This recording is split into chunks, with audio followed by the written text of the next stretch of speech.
All right. So I'm sure we still have some people joining, but I do want to get started so we can respect everyone's time. Just going to do a few housekeeping things before I introduce our wonderful panelists today.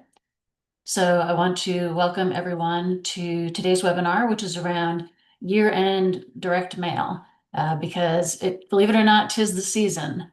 And I know it's that time of year that we get excited about because it's great fundraising, but we also get super stressed about because there's a lot to do and a lot riding on it. So we're hoping that you'll take away some tips and ideas from this that will ease that burden a little bit. So I'm Marlisa Post, and I'm a database specialist with Donor Database Experts. This is our monthly webinar series that we've been doing.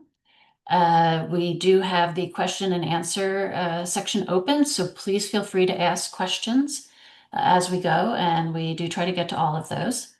Also, there will be a follow-up email that you'll receive, which will have the recording, a link to the recording of this webinar. So you'll be able to watch it again if you need to, share it with friends. And we also do love to get your feedback. So there will also be a link to a survey, and you'll be able to take that survey. So I'm so excited because I'm joined by two of my wonderful teammates. And so I'm going to have you both come off mute and introduce yourselves. So Lori, you want to kick us off? Hi, everyone. I'm Lori Stanball, and I have been with donor database experts for coming up on 3 years. I've worked in um, fundraising and Razor's Edge for well over 20 years. I do have a lot of experience in mailing lists and conversions and data cleanup and data integrity. So it's always fun to jump in on challenges and taking care of our clients. So I'm happy to be here. Thank you for joining us, Lori. And today we also are welcoming back Steph Williams. So Steph, can you introduce yourself? Sure. I am Steph Williams. I am one of the consultants here at Donor Database Experts, and I oversee our data team. So we work a lot with our clients on getting their databases cleaned up. Sometimes that's because of a conversion, during a conversion, or just because it's been a while. And so doing a lot with the data cleanup. And then prior to this, I come from nonprofit fundraising operations, healthcare, higher ed, and a little bit of human services. So a lot of experience digging around in Razor's Edge and other fundraising data systems. So Wonderful. And so the reason I'm excited to have both Steph and Lori here is they sort of represent two sides of the year-end mailing coin. Because Steph, we're actually going to start with questions to Steph, will speak to the data piece. So getting your data ready before you pull those mailing lists. Because so many times we see people dive in and try to pull data before the data is really ready. And then Lori really represents the mailing list side. One of her strengths, her many strengths, is that she works with our clients with pulling those mailing lists. And they range from the fairly straightforward to the extremely complicated. So Lori brings a lot of insight to the table around pulling those mailing lists and where things can go wrong, things to think about that might make your life easier. So we are going to start with Steph. So, Steph, what are some of the important data hygiene steps that people can take before they actually pull their year-end mailing list? yeah, of course. So I think there's a couple big pieces that impact all of your mailing lists. One of the biggest ones that I think we see a lot, both in my experience in the nonprofit world directly and here with our clients, is duplicates. So, sometimes that is just a matter of you've got a lot of event participants. Sometimes it's donations that are coming in from different online streams or different mailings, and you're not catching the duplicates as they come in. So that is one of the first big pieces to look at, is to get a good feel for how many duplicates you might have in your system. If it's not too many, great. If it's a lot, figure out your best plan of attack to work through them, identify how many there are, who they are, and what your process is. Obviously, that's something that you might need to start a ways out from your mailing list. It is also something you can catch after you've you've pulled a list and look for duplicates that way. And I think Lori can probably touch on that later too. But that is a big one right off the bat. It's a really great way to save money on your year-end appeal costs too. So you're not sending, both not sending, paying for two envelopes and two pieces of postage, but also I think it's a great donor stewardship piece too. If you don't want to send, Steph and Sam and Steph, a mailing at the same address. So, number one piece to look at there. Another project that we work on a lot with our clients is cleaning up addresses and salutations. So in Razor's Edge, you want to go through and make sure that you have a good format set up, that you internally to your organization are aligned on what you want your tone to be. Are you formal? Are you informal?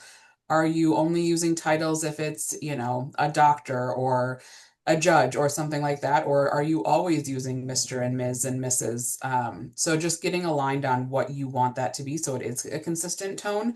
And that may differ based on the mailing you're sending to. Maybe your year-end appeal is more formal, but your emails are more informal or casual. So once you've decided what that looks like, doing a good audit on all of your constituents in your database, and do they have addresses and salutations assigned to them? Are they following the format? Are a lot of them editable that you might need to go through and make sure they're correct? Another piece with this is if you have deceased spouses, making sure that those are being taken care of in your addresses and salutations as well.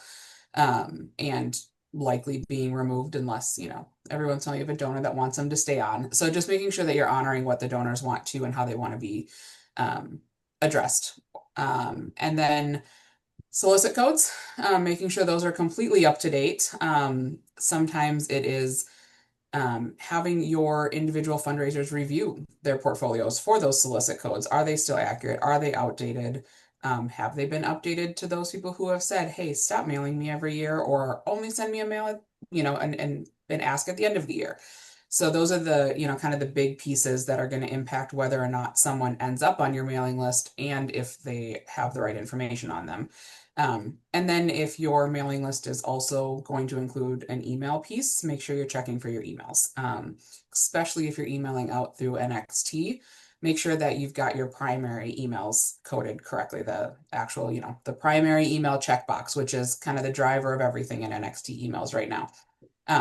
That and also your email types. So just a lot of that cleanup that can sometimes be, I'll deal with that later as you're rushing to get a group of records in the system. It's before a big mailing is a great time to kind of take a step back and just make sure you've got all of those data points considered and reviewed. So. That's great. And I actually want to give a call back here because you touched on duplicates. We did last month do our webinar just really focused on duplicates. So if anyone's on now that was not able to attend that, but would like to see that, please just respond to our email when we send it out. And we can also get you a link to that webinar as well. Steph was part of that, and we really covered a lot of good information around duplicates. The other thing I wanted to say is that even though we tend to focus on Razor's Edge, these tips, of course, apply no matter what database you're using, that these are the same pieces of data I think that you want to get in order. I don't think I'm saying anything incorrect there, right, Steph? No, I think it's true. I think in some other systems, instead of addressee and salutation, I think we've got some clients that are on Virtuous and there it's a custom name, or, elsewhere it might be an envelope name or something like that. But the same applies how the name format that's coming out when you're creating mail lists for sure. So Exactly. done that. All right. So, Steph, what if someone inherits a messy database? They've come into this job this time of year. Just imagine. So you're new to your job, and this database is new to you, and you look at it and you see that actually all of these things and more have not been taken care of. Where should they begin? You've talked about these data points, but what would be the first thing you would tell them to do aside from take a deep breath? Yeah, take a big deep breath. I think one of the things, and this is not necessarily straight into the data, but if you've got people who have been there for a while, maybe ask them, hey, in the last couple mailings, what's some of the feedback you've gotten? Have you noticed, I think your fundraisers are probably the ones that are going to be the first to tell you, last time we sent a mailing, we sent three to the same person, or we missed this person. They're going to kind of get that instant feedback from the donors. So just ask around first, like what went well last year, what didn't, what points do we need, because that might be specific to each organization. But from there, number one, I would check and see the last time your addresses were checked. And I know I think we'll dig into NCOA a little bit further too, but make sure that you have updated addresses, that you have recent addresses in your system. And then I like to just look and see, okay, when is the last time a lot of these addresses are updated? Are they coded with send mail? Are they coded, with couples on the same record? Are they householded together? Does each person have their own record? And just get a feel for um, how many records you have that might need to be deduped, because the duplicates tend to just kind of create the issues downstream along the way too.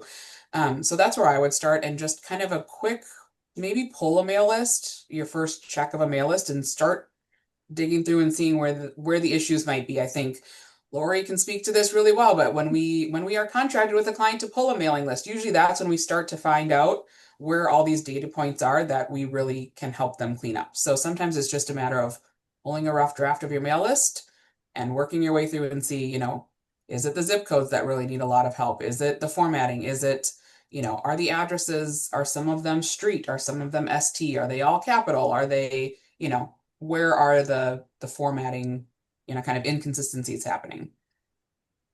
That's great. So now, Lori, when we come to you, I'm going to follow up with the same question. Okay. Steph has now volunteered you for that I question. have. I'm just going to keep passing the questions to Lori. I want to do a little bit of myth busting here, Steph. So you just mentioned NCOA. So those are the updates that you get from the Postal Service. Mhm. And they usually come through with either new addresses or they just say, this is a bad address. I'll say one thing that I know I've seen in the past, which just kind of boggles my mind, and I'm sure there's a reason for it, but you'll see this is a bad address, here's the good address, and it is literally exactly the same. Not even the postal code is the, extra digits or anything like that. Exactly the same. So the myth here, I think, I think are tempted to say, okay, I got my NCOA list. I did my update. NCOA is good enough. We don't need to check those addresses ourselves. We're just going to bring all this new data in. Why is relying just on that NCOA list a risky move when it comes to your data hygiene? Sure. I think first off, start with, have you run NCOA recently? Because there's a lot of organizations that don't, or maybe someone was the one always responsible for it and they leave and no one realizes it's not just an automatic thing all the time. And a quick razor's edge caveat on that is NXT can run them for you on a regular basis, but not everyone has that turned on. And so you may need to actually go out and request the NCOA update. And that's when they usually recommend it quarterly, a month before maybe you're going to pull your final mail list. And so that requires you to actually tell Blackbaud, I want you to grab these addresses through NCOA. It's the address finder. I'm completely blanking on what it's called in Razor's Edge right now. And so, then it'll return them back to you. And it's always good. I think Marlisa's catchphrase for us is to trust but verify. And so I'm going to steal that from her right now and trust that it's probably right, but spot check a few, especially maybe your bigger donors, or glance through it and make sure nothing looks totally haywire on your list before you bring this bulk address changes into your system. But beyond that, a few kind of caveats there too are one place where I have seen not a lot, but where I see consistent issues with NCOA are with seasonal addresses. And I think this particularly comes up around year end because you might be pulling your mail list in October, but it's going to go in, you want it to drop in December. So making sure that when you're pulling your mail list, you're considering the seasonal address in Razor's Edge, but also know that people might be filling out that change of address form through the post office for their seasonal addresses as they go back and forth if they're snowbirds. On a personal note, I already yelled at my dad about this one time. He's like, oh yeah, I just fill it out every time. I was like, please don't do that. You're going to mess with everyone you support. Nonprofit world. And so, just kind of keep in mind that NCOA might see, oh, hey, they live in Minnesota right now. They just fill out a change of address to Florida. Is it really that they're moving to Florida permanently, or is that just where they're going to be for the next 6 months? And so making sure that as those addresses come in, you're handling them appropriately if they are seasonal and not losing their maybe summer address or vice versa. And then the other thing to keep in mind is that if a donor tells you they've moved, trust that over what NCOA says anytime, because there can be a little bit of a lag with the change of address form from the post office, and they might just not fill it out with the post office either. So just know that that's, one of those ways to kind of manage that. If you know you've got a lot of seasonal addresses in your system, handle them, one off, or double check them after you've done a big bulk update. We just had a question come in, and it's a follow-up to what you were just saying, Steph. So this is, what is the best way to get that seasonal address info for your donors? Um, in my experience, you're going to hear it from your donors. Sometimes that's the best answer you're going to get is they're going to tell you, oh, well, we're leaving for Florida or we're leaving for Arizona for the winter. Um, Great. So excited for you. What's your address down there so we can keep in touch? And some of it is that, especially with your bigger donors that might have personal relationships, you might also get them from your NCOA forms. And so sometimes it's, I've noticed it, I've caught it with some donors in the past where all of a sudden they're if you look at their address history, they might have Minnesota and then Arizona. I'm in Minnesota, so I'm going to keep defaulting to that. Minnesota, Arizona, and you're like, wait a minute, I don't think they're actually moving back and forth every year, but they're probably snowbirding, and so, catching them that way. I also have had good luck in the past with doing donor surveys and asking them what their contact information is and allowing them an option to tell you that it's there. So it's unless you do a survey of your donors, it's kind of watching them one by one and watching for the communication. Marlisa, Lori, have you any other ideas that you've had a good way of getting those seasonal addresses from donors? The only thing that I know I have done in the past is that survey. Mhm. And then of course looking at our top donors Yeah. at my previous organization, you look at your top donors and you call them. And it's another point of contact that it's a stewardship thing, Mhm. and it's anytime you have an opportunity to call your top donors, it's a good day. So if you just take that opportunity to do that, those were the main points of focus for us. I would say it can come up too if you, especially with your larger donors with prospect research, if you're finding, Yeah. they own a couple properties. Mm. But Yeah, that's a good point too. I don't like to assume the knowledge level of people who have joined us today. So just a reminder, if you have questions about what Steph was saying with seeing all the different addresses, if you look, and this is Razor's Edge specific, but again, you can translate it to your CRM. But you'll see on the address tab a list of addresses, and hopefully the old ones are previous. But as Steph said, if you keep seeing this pattern of there's a current Minnesota one and a previous Florida one, but then there's that same Minnesota one, but it was also a previous, and then that same Florida one that was also a previous. That's the kind of pattern that you'll see there. And also, again, not assuming what people know, but Razor's Edge has a wonderful way of actually tracking seasonal addresses on the actual address record itself. You can note that the address is seasonal. You can set dates from and to. So I think that's a really powerful part of Razor's Edge. So good thing to be thinking about. All right, Steph, the other myth that we sometimes hear from clients is that if it's in our database, it must be correct because it's there for a reason. What do you say to that? um, trust but verify. Can I use that again? I'm like, how do I answer that?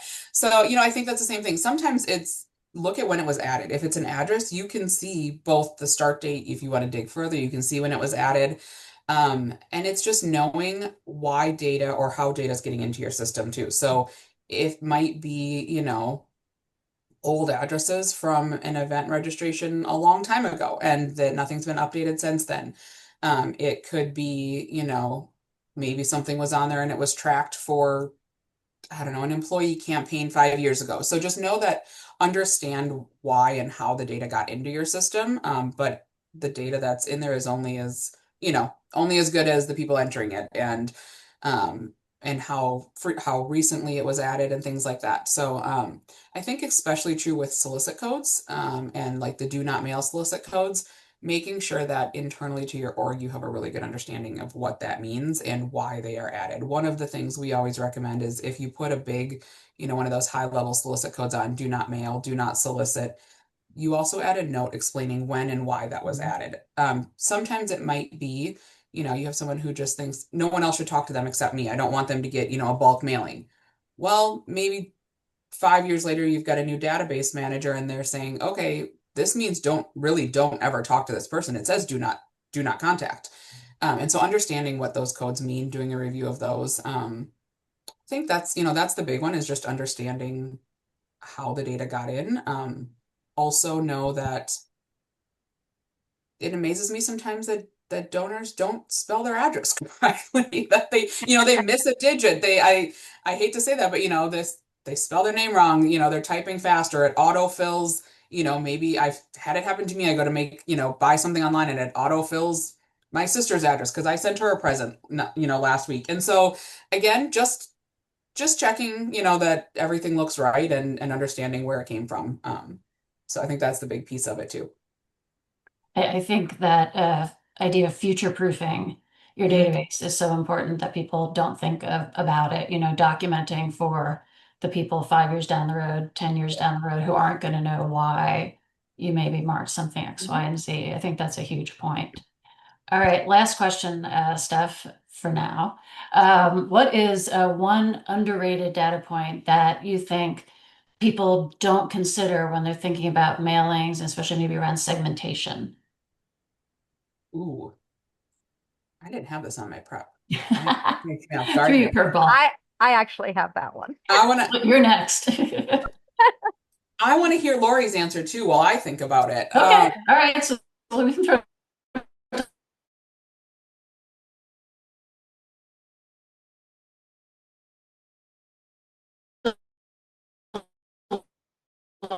Lori Okay. first to you. That's fine. Is so interconnected that, and we have many clients Mhm. and not, I don't think any of our clients actually track everything the same as another client. So, um, you have to, like, for instance, with a mailing list. So you have solicit codes. When it comes, think about do not mail. You have solicit codes. You have send mail equals no. We have some clients who actually take addresses completely out, instead of making them former or, which, we would never recommend that. We always want to keep the data in there and mark it what it actually is, if it's a former address or if it's a do not send mail. So there's also that little checkbox that gets um, a lot of things, a lot of records in trouble, is that no valid address, little button down at the bottom. So these are all interconnected. And so making sure that your solicit code aligns with your no valid address and aligns with your send mail equals no. Mhm. Those things are, and if it's a blank address, if you truly don't have an address for somebody, or if it's just an incomplete address, to make sure that the send mail box is checked, unchecked for send mail. Make sure that no valid address is marked. So they're so interconnected. And when I do a mailing list for a client, I actually end up with a tab. When I do my segmentation, I end up with a tab for every single one of those. No valids that Yes. aren't marked anywhere else, that it's not a valid, or send mail equals no, or um, and then there's the send mail equals no box, but yet it still says they have a valid address, or it still says, or maybe the send mail equals yes, but yet the address is incomplete. So, just taking a look at that, doing some maintenance queries every month, that's so important to, not having to do so much manual work Mhm. in a mailing list. And that's where you can really you get bogged down in the details because the manual work takes a long time. And there's manual work on the addressees and salutations. So many of our addressees and salutations that we see every day have to be cleaned up. Yep. And Steph and I are actually, we are like all up in each other's stuff right now because I can relate to every question she's answered. Yeah. And then there's also um, there's the addressees have to be cleaned up.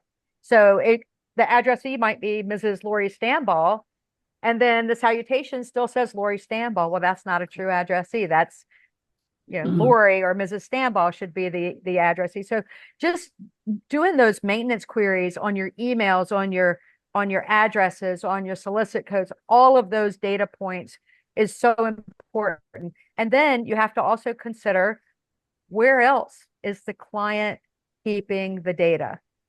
Mhm. It could be in attributes, it could be in memberships, it could be in constituent codes, it could be in volunteers. So, there's all these different areas that, um, you know, if they're tracking something in memberships and they're also tracking the same thing in constituent codes, you have to make sure that you're double checking that. Is one the same as the other? So, actually worked on something earlier where we got a list of current employees, but yet the last list was 30 people more than the current list that we just got. So those are things that, then I'll follow up to make sure that, okay, wait a minute, there was a discrepancy here. We got to make sure that, what's in the attribute is matching what's in the constituent code because that's where they actually track it. So, there's not one. So there's no simple answer for that. I apologize. I wish there was, but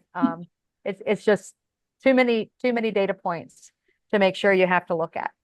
No, No, and I that's think absolutely valid. I think the other piece, still within this question that I'd love to touch on, for both of you, not only think about the constituent data being correct, but a lot of times when we're pulling these lists, in the end email lists, there might be giving segments, or the targeted ask, I should mhm, say.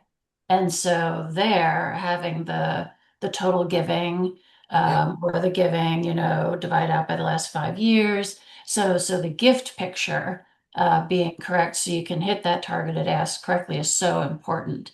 Um, Steph, any thoughts with that gift data and getting that gift data ready? Yeah, and I think I think a lot of times organizations might just go for last gift. What did they give last and increase from that or ask them to give again. I usually like to go back a couple of years. I think we always go back a few years. We look at total giving, total number of gifts, and of course, last gift, largest gift, first gift. The more data, the better.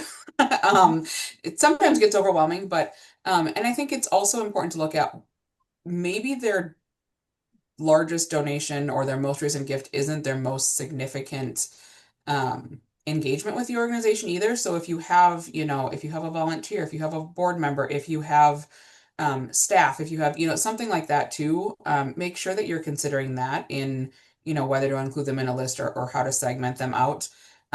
Maybe they didn't give last year, but they gave, very regularly the 6 years before that.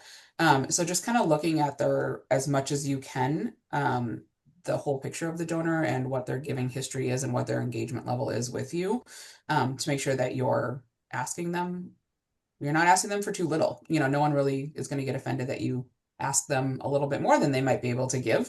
So just making sure that you're, kind of looking at their entire picture, not just their last gift or what they gave in the last year total.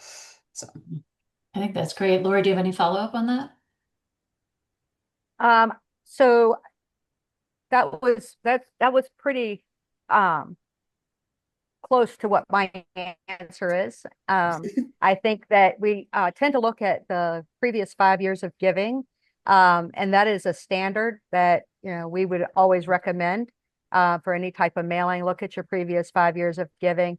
Now you may want to take an average of your last 2 years or an average of your last 3 years, or some clients want to go with their largest gift. So it's important to give them all the data points.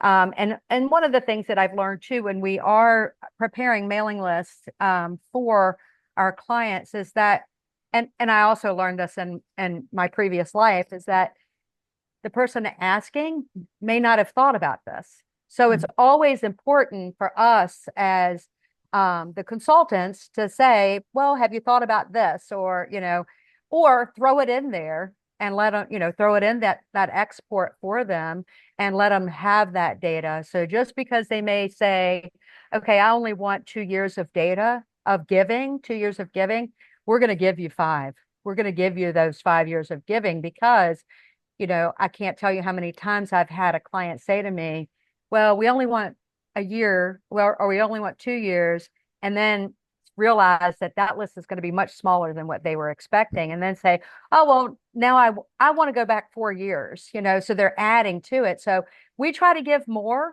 as just have a larger picture. So it's really up to the client how they want to get to that asking number. But there's a lot of different ways to go by. But yeah, I agree with Stephanie on all of her points. So yeah, it's always One. fun to do that, to dig in that data. But that Oh, last gift or that largest gift is they're vital. They're vital pieces as well. I feel like it's our job here is similar to I think what a lot of people probably watching are when you're, kind of in that database manager role is to be a little bit of a mind reader and like preemptively guess what answers you're going to need to have for questions that haven't even been asked yet. So more Mhm. data always. Yeah. well, and your more data comment absolutely leads me into my next question for Lori. So, Lori, can you, briefly and at a high level, describe a little bit of how we recommend approaching mailing lists? You already mentioned export, so that we Yes. don't use a query. Don't ever use a query to Use pull an export. export. Yep. But So yeah, so go from there. sure. So we like to pull down the entire database when we do an export for or a mailing list for a client. And I already touched on why. There are a lot of wonderful opportunities that's presented when we do pull down the entire database. We can see a larger picture of what their data actually looks like. So, and then we can get into recommendations about, okay, we see you have multiple duplicates in constituent coding, or you have dates in your constituent code. We recommend that you get those dates out of there. Just different things. Maybe the address is no valid address and the send mail is yes. So we can tell them all of these things that need to really, we would recommend they focus on for best practices to make sure that their data integrity is really on par with where it should be. So that's number one. Number two is we like to pull down 5 years of data, unless a client says, absolutely not, we don't want you to do that. Um, you know, we're here to help. So we typically pull down the 5 years of data. Um, Board all the constituent codes.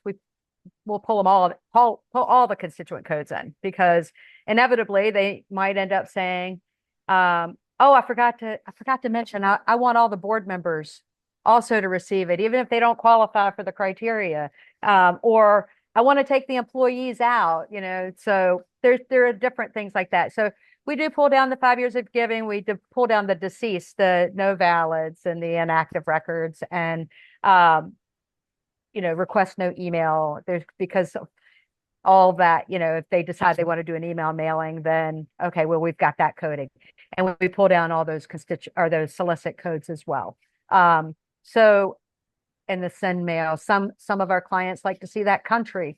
What country are they in? Because they don't want to mail outside of the country, or they want to focus on what county it is. So depending on the client, I know which ones of the clients that we work with that like that county in that mailing list, or like that country in that mailing list. So it's really important for us to have those conversations with our clients to make sure that they are getting all the fields that they want. But I would say on average, mailing lists that I pull down are somewhere between 50 and 70 columns wide. So which can seem a little overwhelming, but it gives us all the data points that we want to be able to see, to have those meaningful conversations with our clients.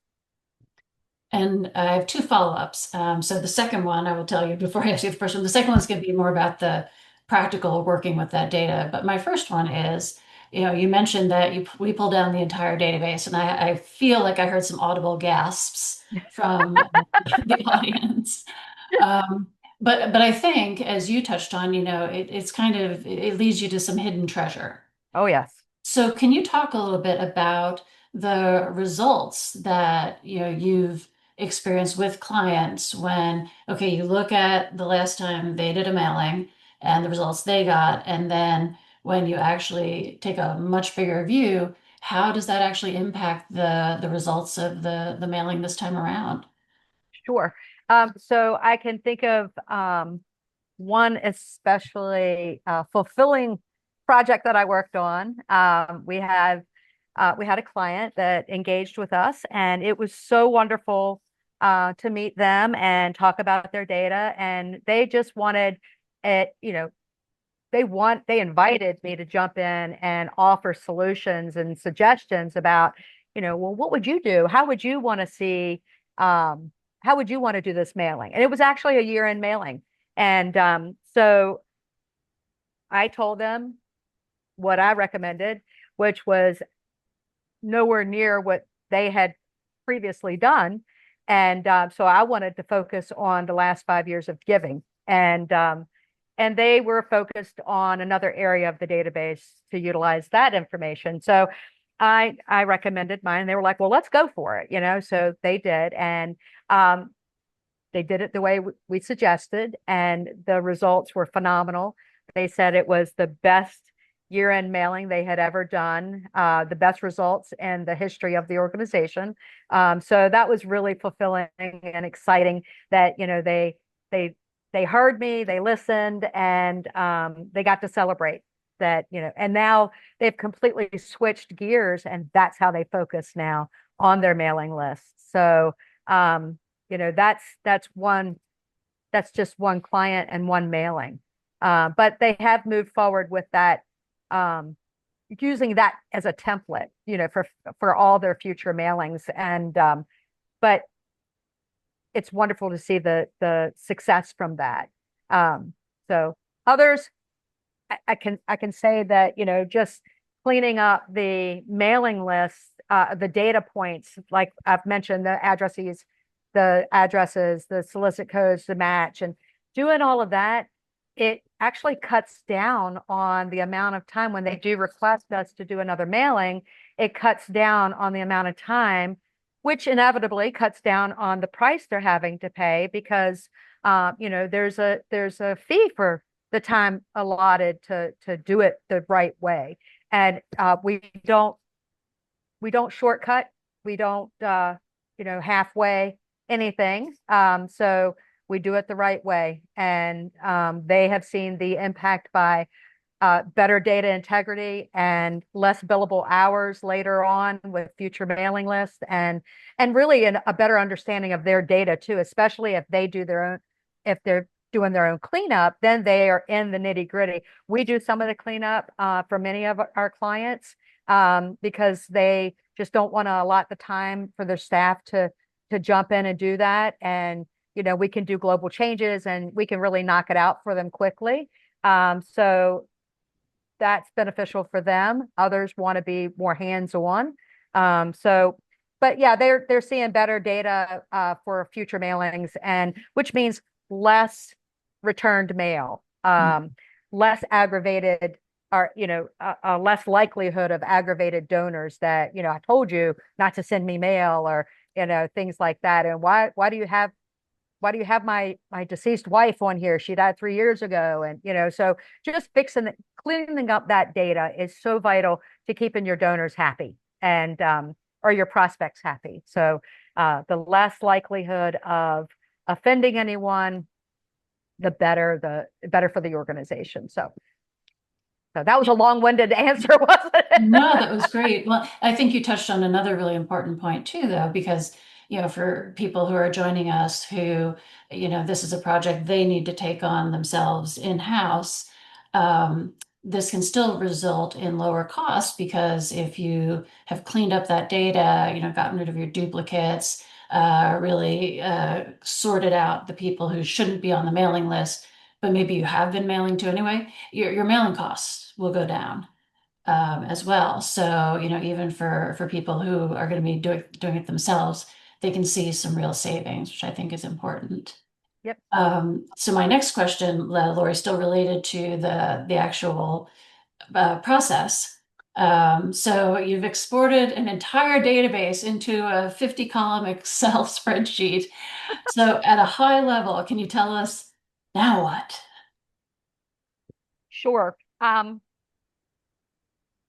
So number one, we get the data, we go through those columns, and we make sure that there's data in every single column. If it's empty, we get rid of it. And then the next step I do is I take off the deceased. I remove, if it's a mailing list, I take off, I remove all the deceased and put it over into their own tab. And then from there, I start looking for the criteria that is for that particular mailing list. And I find everybody that meets that criteria and I pull them over into a different tab. And then the one that is left, I mark as not qualified. And from there, I start looking at, okay, if it's just the mailing list, we have done many mailing list only or email and mailing list, which is in essentially two different lists within one. And then even email, hard copy mailing, and phone-a-thon mailing list. So, that's three separate mailing lists because just because they're not getting a hard copy doesn't mean they're not going to get the email or doesn't mean they're not going to get a phone call. So it depends on what your criteria is and what your end result is. If it's just, we'll go with just one hard copy mailing list. For that, you would want to make sure that you're checking your no valid addresses, your send mail equals no. And then also, but the first thing is your solicit codes. If you have a do not solicit or do not contact, get those off of there right away.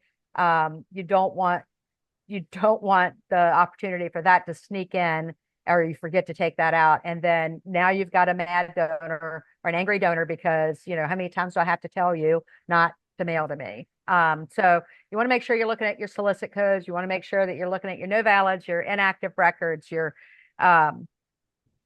all of your send mail equals no.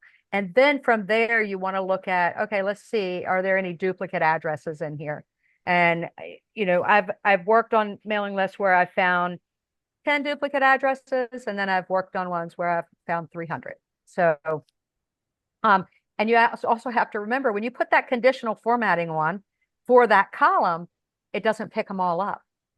So if there is a difference in the spelling, now you're looking at, okay, you have to put your eyeballs on it. So you can't just rely on the conditional formatting. You have to go through the data line by line. And then you look at your deceased spouses, sorry. And then make sure that they're not in that addressee and that salutation. You're looking at, now you got to look at your addressees. Are they properly formatted? Just did a mailing list the other day that the addressee started with the word and because when the person went in and updated the record, they didn't go through every tab. When you're updating a record in Razor's Edge, you really need to look at the addressees. You have to look at everything. You have to go through everything to make sure that you are updating all of the things properly. And like Steph mentioned earlier, some addressees and salutations are that little checkbox is editable. So when you make a change in the Bio 1 tab, it doesn't automatically update those that are marked as editable. So just being sure that you're going through your addresses and your salutations and that they are current in the proper format is important. Otherwise, your mailing is going to go looking sloppy. And that's an embarrassment for the organization. You don't want them to think, wow, if this is how they take care of their data, what else are they not taking care of? So it will make you wouldn't think it would impact in such a high level, but it can impact your donors' trust in the organization to do right by their donation. So, and then from there, um, now you have your mailing, you have a good mailing list. You've got all your little tabs off to the side of all the people that you pulled off and why. And now you have your mailing list. And then if you have any, we do the red, the stoplight system. So we use the red, yellow, and green tabs. If there are no yellow tabs for our client to take a look at, that's where you have to review the data. Like that's where I'm going to put your duplicates. I'm going to say, hey, here, 50 records that are duplicates. You need to review these and decide which ones you want to put on your mailing list. And then they get moved back. But the final one gets some mailings are done in-house, some mailings are done at a print shop. So depending on the client and how they want us to handle it, some clients like us to do just the mailing list for the print shop without all of that, many columns of data. It's not necessary for the print shop to see. So they will get basically like a merge file. But from there, go ahead, Steph. Actually, just to clarify for everyone too, Lori mentioned like a stoplight system, and that's how we do it for when we prepare mail lists for clients, but it can be really helpful internally too. I think it's basically these are the people we're pretty confident you don't want to include. Those are your deceased, your very obvious opt-outs, things like that. And then you've got your green, which are these are the people we really think you should mail to. And then you've got these yellow in between that are, maybe internally let's discuss are maybe you wanted people that had given 1,000 and up, and they're the 950 people, or they're, you wanted, kind of those in between, like this is another group we could go to, that might be good to include, but not exactly. So, um, that stoplight system was new to me when I started working here too, and I have grown to love it. So, Yeah, wanted to clarify for everyone it's very else. helpful. Yeah, great point, Steph. Thank you. Sorry. All right. So I'm going to ask each of you one more question, and then we actually have a couple of questions in the Q&A. Awesome. So first, Steph. So for anyone who is coming into this time of year, and this is kind of the first time they're thinking about their database in this way, kind of a more global way in terms of a year-end appeal. You've touched on it a little bit, but are there any other tips, tricks, things you would want them to think about in terms of the data? Um, Such a big question, and I'm trying really hard not to ramble for an hour about that alone. But I think the big one is, you know, good or bad, you probably have to start thinking through how what's our budget for the year-end appeal? How many people can we send to? And sometimes if you are at an organization where you can just let the data tell you who to send to, that's amazing. Usually that's not the case, and you're going to find out, we can send to 5,000, we can send to 500, we can send to 25,000, whatever your budget is deciding. And sometimes that alone is a good way to start kind of weeding down which is the best list to get the actual physical mailing versus emails. I mean, you always want to email people. I've had the past like, well, we don't want them to unsubscribe to our emails. Like, we don't want to send them an email because they might unsubscribe. That's another data point that's worth having too, though, right? Like, you want to know that's another way the donor's telling you, this isn't how I want to be contacted. Great, we're going to mail to you instead. If it's a high level donor and you see they unsubscribe, hey, did can I send you this instead? So I think it's just getting a really good overall picture of what your database is. For me, some of the highest level points are just, who usually gives that hasn't given this year yet? Are my addresses updated? Do we have good emails? And just, it's kind of a good time for all those projects throughout the year that you go, ooh, I noticed this. I'll deal with it later. Now's kind of the time to think through what those cleanup projects are. And it doesn't have to be only you that's working through them. If it's a matter of cleaning up some data points, like recruit some other people on your team, like, hey, this is your portfolio. Can you reach out and ask them if this is the right email address for them still? Sometimes the fundraisers are dying for an excuse to pick up the phone and call a donor anyway. So they're happy to help with some of that data health checks too. Right. So Lori, what would your quick tip or trick be for anyone coming to this project? For year-end mailing, I think you're really looking at who gave last year, who hasn't renewed this year. So those live bunts, and you might want to go back, do it again based on what Steph just said. You have to think about how many you can mail to. And at that point, you can go back and start looking at your side bunts.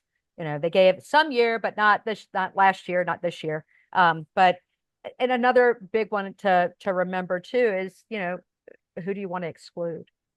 Who are you code who's coded in there that you really don't need to mail to because it can be an internal thing, so you have to think about all those pieces of it. But yeah, I think live bunts and side bunts, and actually when you look at all the clients that I've worked with, that's really where they focus on live bunts and side bunts. That's Most of them are backing into those numbers um, and getting good results. So Wonderful. All right, so the two questions we have are actually around NXT, and so actually, Steph, I might ask you to tag team on what I say. Um, so the first question is a pretty big one. We all know that at some point, database view is going to go away, and we're going to be exclusively working in web view and NXT. So the question is, do we have a recommendation for the best way to learn NXT? This is from someone who works pretty exclusively in database view, which is funny because I think I don't want to speak for all of us, but I'm gonna. I think all of us really still love database view because that is where all the fields live, the in-depth data lives.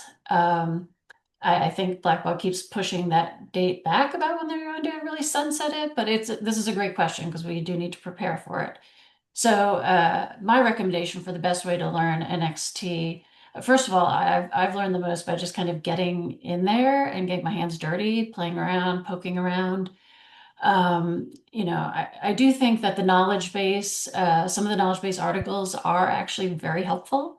So I think also just getting in there and kind of taking a deep dive, go link to link to link about the articles and the knowledge base about NXT. Steph, what do you recommend around this? I think you just have to force yourself to try it. There was a while there where I think for a long time I would, if I had something I needed to do in Razor's Edge, I would force myself to try it in WebView first, or Unified View, or NXT, or whatever Blackbaud's calling it these days. And so try it there, and if I can't get to it, then go back to database view. And sometimes by the nature of what job you're doing at a nonprofit, you might end up in database view more often. But it is really just kind of getting in there. It's worth throwing a comment out. BBCon is next week. They usually have a good portion, some portion of the presentations are available online for free. I don't know how many they're going to make available this year. But that's a good way to do it. And also, I mean, find someone, in my case, find someone who really defaults to WebView and will push you to try it there instead. And we have someone on our team who that is her default is WebView. And it is great for me because she goes, well, can't we do it in WebView instead? Probably. Show me how. Or just kind of switching that around and making that your default first. I know that's kind of the best way I've done it is just changing kind of force of habit. The next question kind of dovetails into this, but gets a little more specific. And I think it comes into something that I'm not hating in NXT. So the question is, do you have any recommendations for data hygiene in Razor's Edge WebView? And so I think one of the things, Steph, I think you touched on it when talking about regular cleanup, or actually it might have been Lori. One of you brilliantly touched on this, which is doing regular cleanup. And the way we typically recommend doing that is having set queries. So Yes. queries looking at constituents who have been recently added, gifts recently added, just all kinds of ways of kind of slicing and dicing your data in queries. I actually think the query setup in NXT Hmm. is functioning really well. mhm, So this is a place where if you want to get your hands dirty with NXT, go over there, play around with that, use that to do your data hygiene. And the way to do it is just sort, sort, sort, sort, sort by every possible thing that you can think of as you're looking at constituents or gifts. But that'll get your data hygiene in good shape using NXT, and it'll also get you some practice in NXT. You can also export out of those queries into Excel if you want to really be able to play with the data. So that'd be my recommendation. Steph, do you have any other ones around that? No, the query is a piece where I think I have started to fall in love with Yes. WebView query finally. One thing that I think is really nice there too is, in the database view, you can in your, I don't know, we're raised very razor's edge specific right now, I realize. But in if you're in database view, you can set like the default tab that opened. You can kind of mimic that in WebView, and it's almost a little bit quicker where you can, if you don't know yet, you can rearrange all of your tiles on a constituent record in WebView. And when you are in a query, let's say you're working through updating phone numbers, I don't know, so you want to see that first, or let's go attributes, custom fields. You can, switch your little boxes, your tiles around. So maybe the one piece that you're working on is at the top. So as you click through, constituent by constituent to update something in an audit query, you're getting the data you want to see right top and center every time. And it does tend to click through them a little bit quicker than even database views. So I think just again, as you work through there, um, Can I it's, throw something else in? yeah, I think that in addition to that, because I too am I love the database view. That's my passion. NXT has been my resistance. Um, but I will say this about query. It will run a query faster so much in faster. NXT than it will in the database view And you can by let it far. export while you're working on something else. Yep, That's by what won me far. over in WebView Query too. Yep. Yeah, the question asker did point out that, updating records from the NXT True. query can be a little clunky. Hopefully it's something they're going to work on. So we are at time. So I really, really want to, first of all, thank both Lori and Steph for giving of their time today. I Thank hope that you. everyone at least took something away from this as you go into this year-end period. And I also want to invite everyone to join us next month. It'll be on October 21st. And this is going to be around AI and automation with Razor's Edge, but also maybe touching on some other database systems. This one won't be a panel. It'll just be kind of a straight up discussion, a one-way discussion, I guess. So I do hope that you will join us for that. We will send out information about it through our newsletter. And please do let us know what you think about these. These are your webinars, and we want to know what you need. So thank you again for joining us and have a great rest of your day. Thanks, Marlisa. Thank Thank you. you.